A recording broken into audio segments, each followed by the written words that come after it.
res ponosna sem na čisto vse igralke, tudi na četrto foro, ki je prišla danes gor in so odigrale res fenomenalno. Borile smo se do konca, ni bila lahka tekma, sploh ne. Jaz sploh ne vem, kaj lahko še kaj boljšega, razen to, da moram še eno zdravljico odpeti, bolj zvečer, tako da moram malo šparati z glasom. Ja, vedeli smo pač, kaj današnja tekma pomeni, vse ali nič.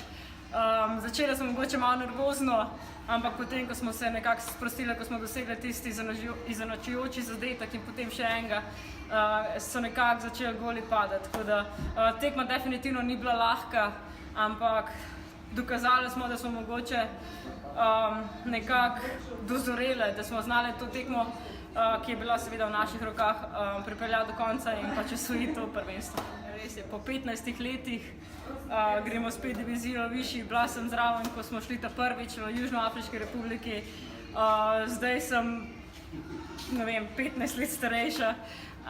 Končno spet, res kdo bi si mislil. Mogoče, ko smo na začetku napovedovali medaljo, so nas že malo postran gledali, ampak zdaj imamo zlato. Tako da, kaj ni sploh rečem, neizmerno veselje.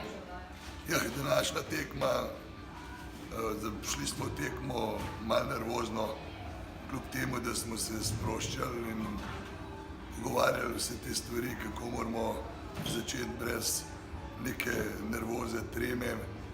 Se je le poznalo od začetka, ker punce so točno vedele, kaj nam ta tekma prinaša. Potem, ko je tisti prvi krč minil, smo se sprostili in tekma je šla naprej, tako kot smo predvideli, pa še malo več. Ja, prvenstvo je bilo res nepredvidljivo.